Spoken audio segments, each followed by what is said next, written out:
boa tarde. Seccionais da Ordem dos Advogados do Brasil têm recebido com frequência ocorrências de estelionato. Golpistas usam nomes de grandes escritórios de advocacia para pedir dinheiro em troca de liberação de precatórios. Nesta edição do Jornal da Justiça, vamos falar sobre esse golpe e como evitá-lo. Eu sou Rafaela Vivas. Acompanhe agora outros destaques do dia.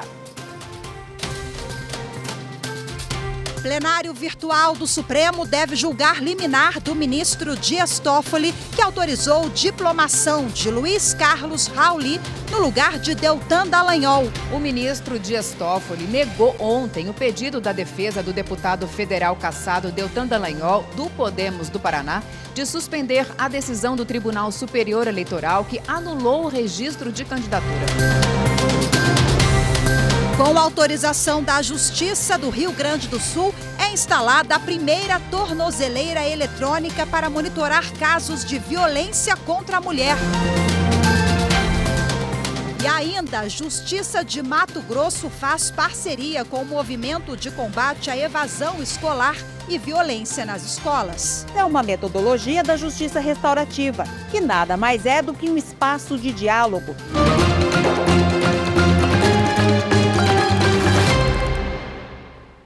A presidente do STF, ministra Rosa Weber, convocou sessão virtual extraordinária para submeter decisão liminar do ministro Dias Toffoli de empossar Luiz Carlos Rauli como suplente do deputado cassado Deltan Dallagnol. A sessão virtual do Supremo começa às 0h desta sexta-feira e termina às 11h59 da noite. A reportagem é de Daniela Ramalho.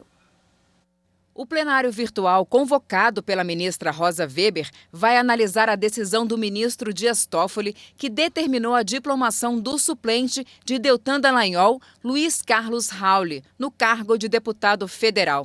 Advogados e procuradores podem apresentar sustentações orais até às 23h59 de hoje. O ministro Dias Toffoli negou ontem o pedido da defesa do deputado federal cassado Deltan Dallagnol, do Podemos do Paraná, de suspender a decisão do Tribunal Superior Eleitoral que anulou o registro de candidatura.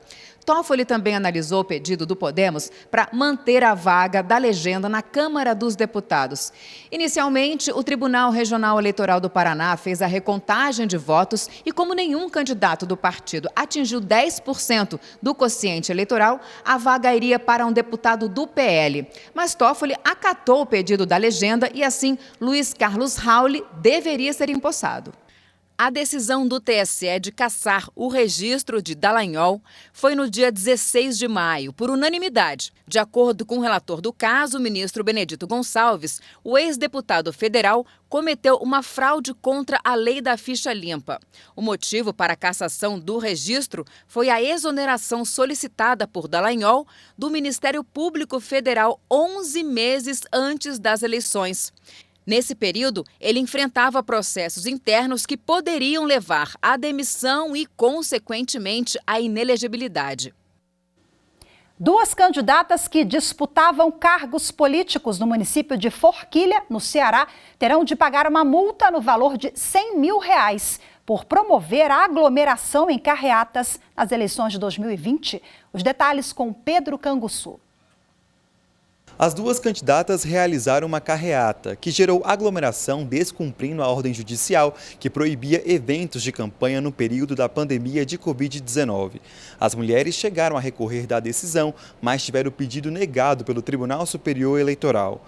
No julgamento, os ministros do TSE ressaltaram que vídeos mostram as candidatas liderando a carreata em um veículo cercado pela multidão, o que deixou clara a prática deliberada de propaganda irregular. O TSE também considerou que a campanha eleitoral demonstrou desrespeito e descaso em relação à saúde da população e às determinações da Justiça Eleitoral. As candidatas foram condenadas a pagar uma multa no valor de R$100 mil. Com a autorização da Justiça de Canoas, no Rio Grande do Sul, foi instalada a primeira tornozeleira eletrônica para monitorar casos de violência contra a mulher. O homem que recebeu o equipamento já tinha sido preso por ameaça e descumprimento de uma medida protetiva de urgência. Com a instalação da tornozeleira, a vítima recebe um celular com o aplicativo interligado ao sistema de monitoramento.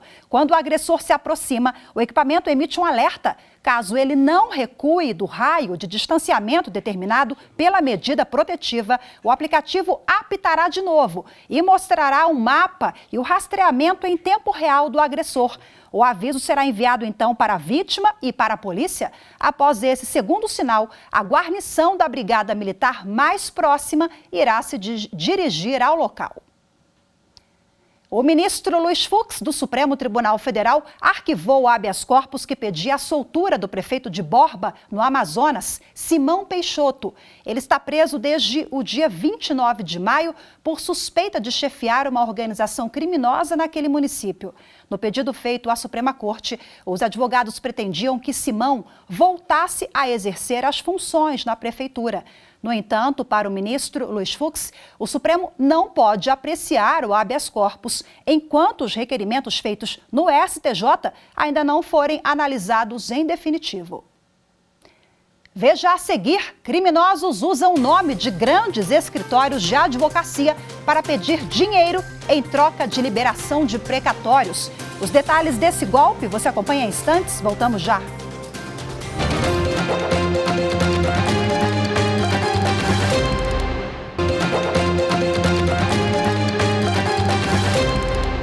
Criminosos usam o nome de grandes escritórios de advocacia para pedir dinheiro em troca de liberação de precatórios.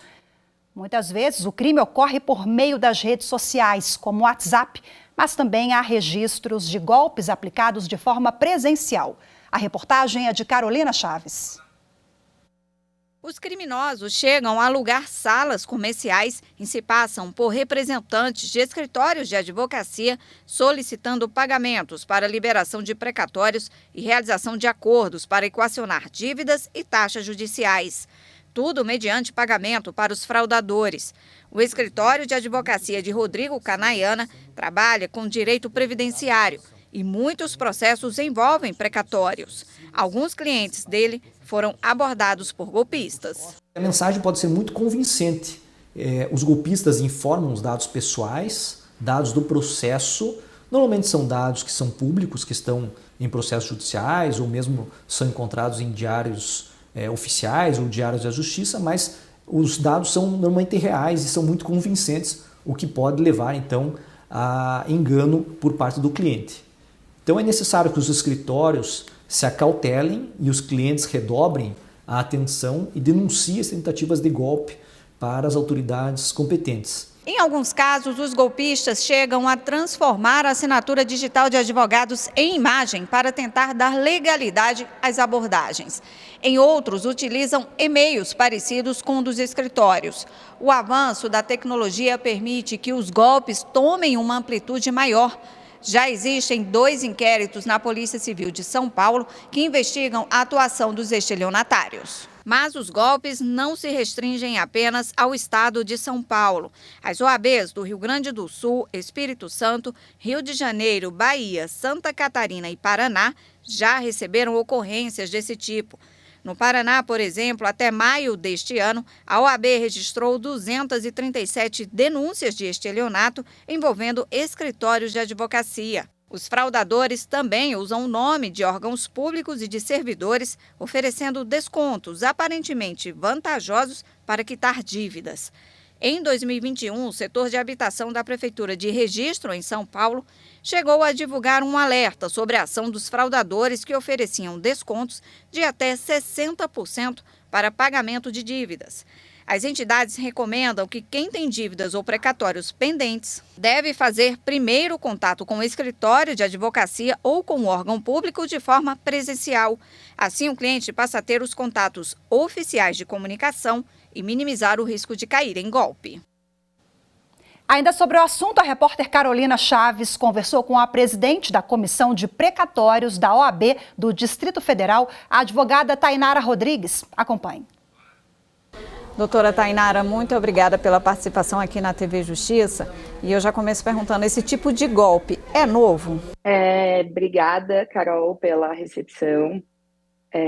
Quanto à pergunta, não é uma modalidade nova. Esse golpe vem sendo aplicado há alguns anos, especialmente nos tribunais de justiça dos estados, relacionado a precatórios estaduais e municipais.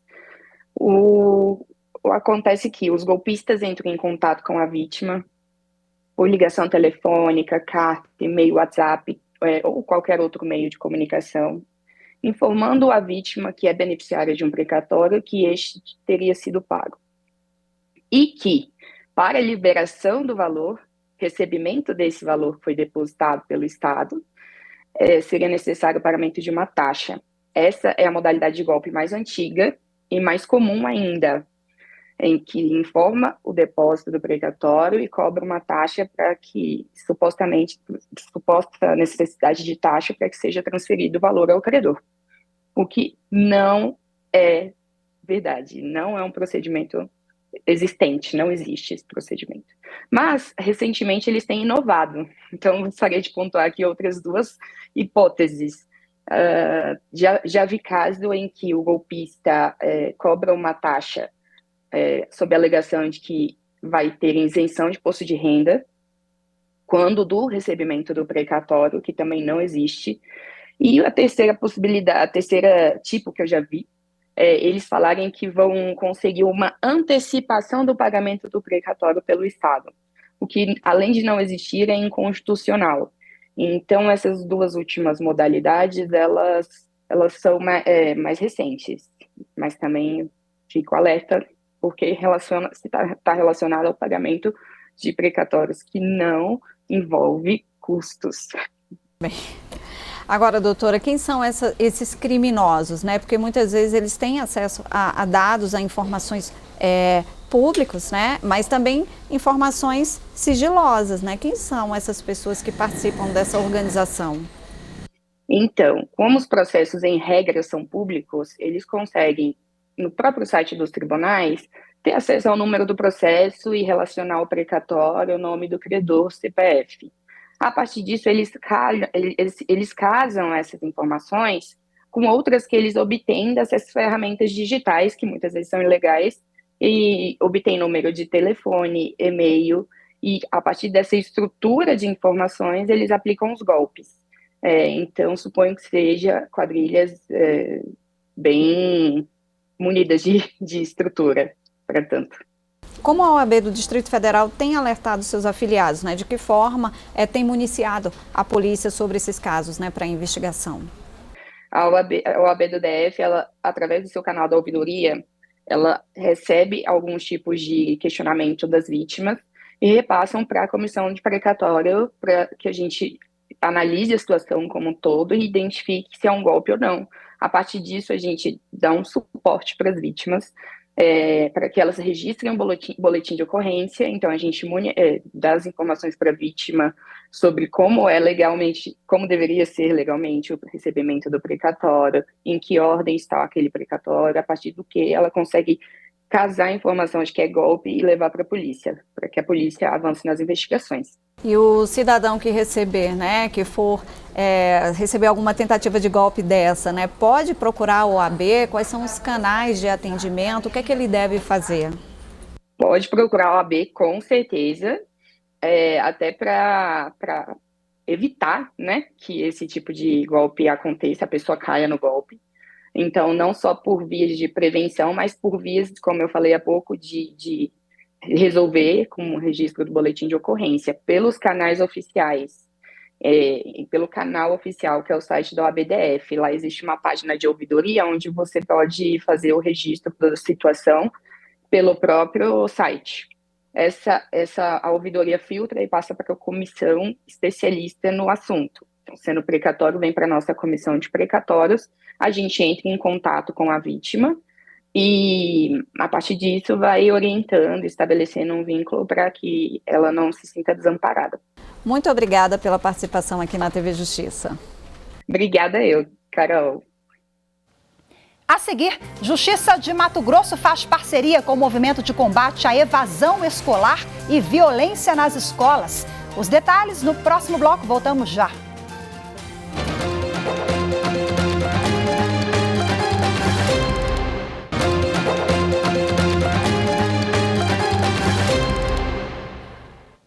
A juíza Tula Correia de Melo, da Terceira Vara Criminal do Rio de Janeiro, marcou para dezembro o júri popular no processo contra os 2 acusados de matar o cinegrafista Santiago Andrade. Ele morreu ao ser atingido por um rojão na cabeça quando fazia cobertura pela TV Bandeirantes de uma manifestação na Central do Brasil em fevereiro de 2014 no Rio de Janeiro.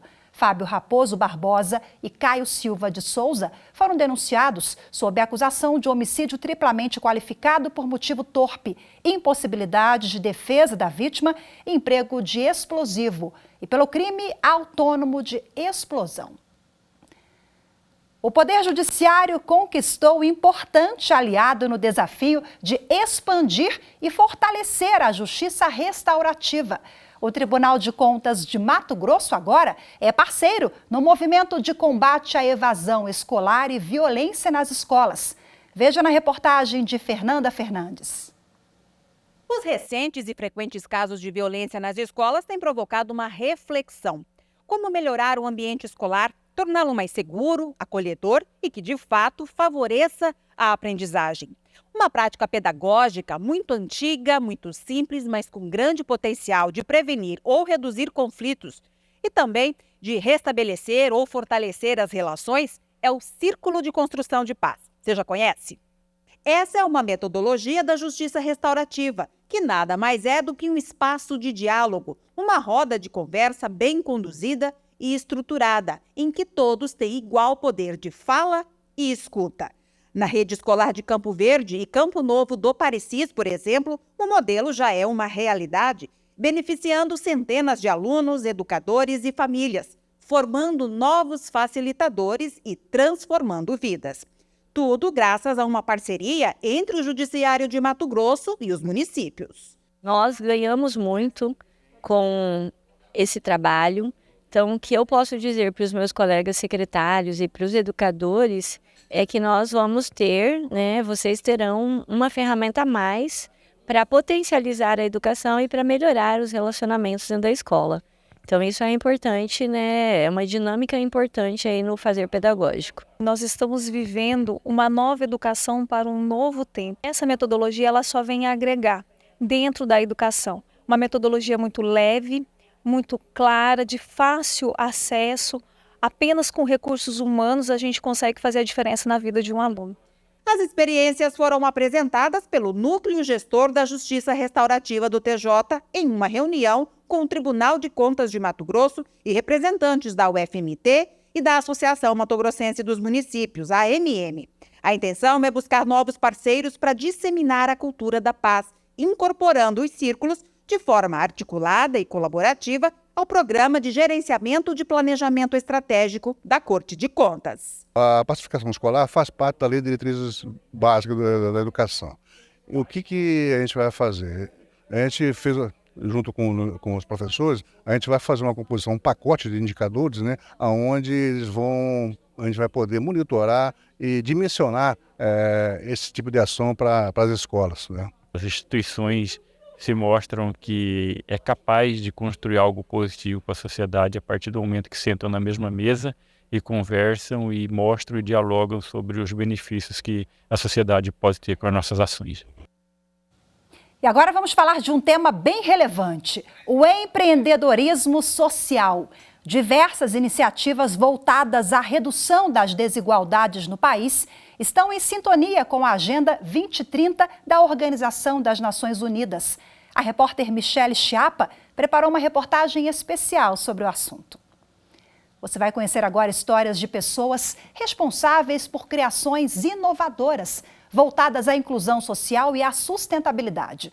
Elas buscam assegurar qualidade de vida à sociedade, fomentar o trabalho digno e ainda preservar o meio ambiente.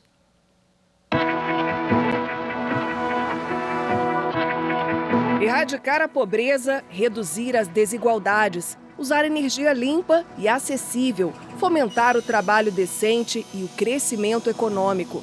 Todos esses pontos estão entre os 17 Objetivos de Desenvolvimento Sustentável da Agenda 2030, da Organização das Nações Unidas. A meta 8 do Plano de Ação Global para o Mundo Melhor prevê o estímulo ao empreendedorismo, a criatividade e a inovação, No Brasil, o empreendedorismo social tem contribuído para o alcance dessa meta. Milton Souza, pesquisador da Universidade de Fortaleza, orientou um estudo científico para identificar quem são os empreendedores sociais e como eles ajudam no desenvolvimento do país. O empreendedor social é aquele indivíduo que cria um empreendimento, podendo ser esse empreendimento com fins lucrativos ou sem fins lucrativos, mas que o objetivo final dele é resolver um problema social ou um problema ambiental. Nós temos diferentes tipos de organizações que podem ser consideradas empreendimentos sociais. Uma ONG, por exemplo, é um empreendimento social, na maioria dos casos sem fins lucrativos. Mas a gente tem também o que a gente chama de negócio social ou negócio de impacto social, que, como o próprio nome fala, é um negócio, ou seja, ele tem fins lucrativos, mas mesmo assim ele consegue ter lucro resolvendo um problema social ou ambiental. A pesquisa constatou que a decisão de empreender no social, na maioria dos casos, é de pessoas ligadas à área de humanas. A família também serviu como inspiração. E para entender melhor os problemas e as dificuldades de grupos específicos, o trabalho voluntário foi realizado antes da criação dos empreendimentos.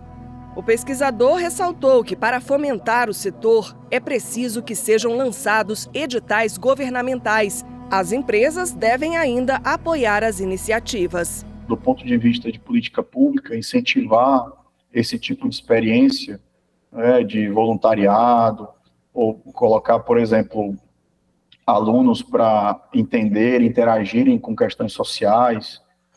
Isso pode ser muito relevante para a criação de novos empreendedores sociais no futuro. O estudante de engenharia elétrica da Universidade de Brasília, Gabriel Hoskin, é um exemplo prático dos resultados mostrados pelo estudo.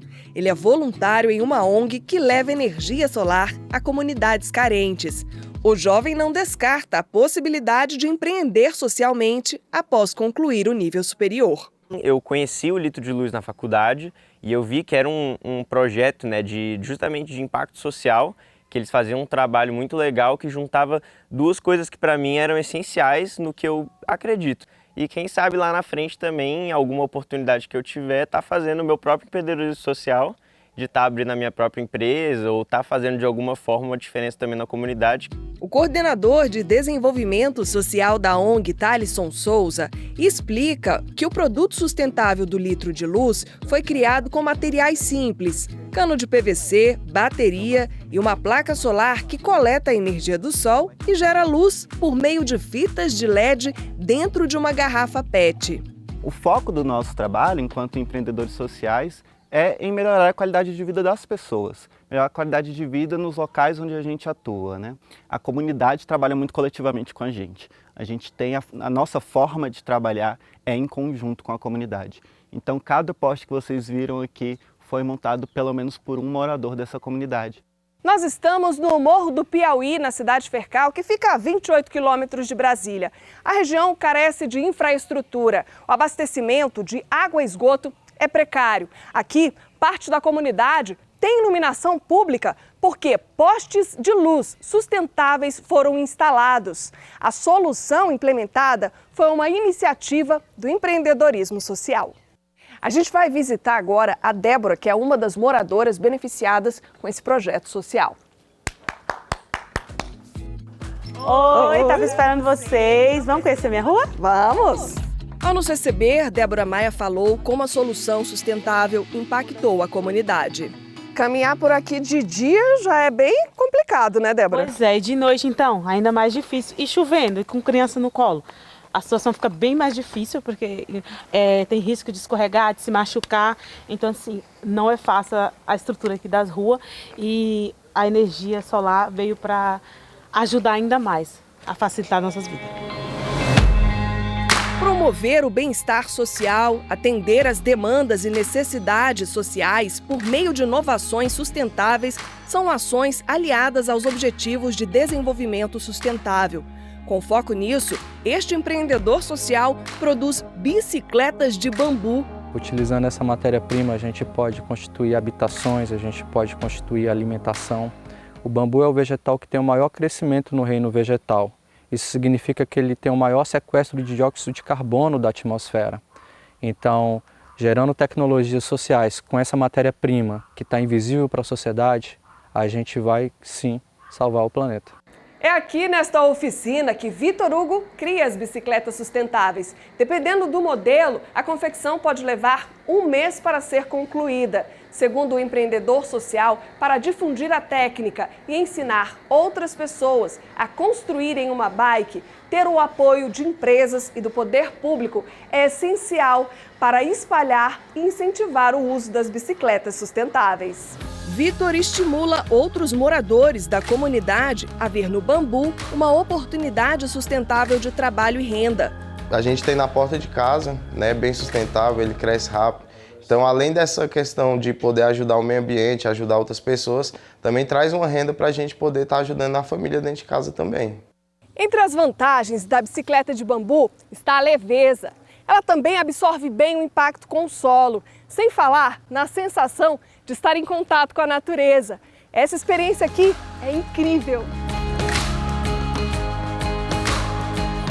O que você espera com o seu empreendimento, Vitor? Bom, a gente gostaria de estar levando essa experiência para o turismo de experiência da cidade, levando para o turismo no centro da capital, para o turismo rural, para as redes de hotelaria, estarem disponibilizando para o pessoal ter uma mobilidade mais sustentável na cidade. Estima-se que há no Brasil 800 negócios de impacto social. No âmbito trabalhista, o ministro do TST, Cláudio Brandão, destaca a relevância do empreendedorismo social, mas reforça que os trabalhadores envolvidos na cadeia produtiva do setor devem ter os direitos resguardados. O empreendedorismo social é algo que tem que ser valorizado na nossa sociedade contemporânea. Porque, em regra, ele representa a inventiva, a criatividade de alguém que consegue enxergar em um determinado projeto algo que as demais pessoas não tiveram essa compreensão. Mas um ponto a ser destacado e ressaltado, que esse empreendedorismo não pode ser confundido com outras formas de empreendedorismo que, na verdade, representam, na essência, a exploração do trabalho humano. Então, quando nós pensamos no modelo de empreendedorismo, na visão do Poder Judiciário, temos sempre que nos preocupar com o combate às formas de exploração do trabalho e também a preservação, não o combate, mas a preservação e o incentivo do trabalho digno.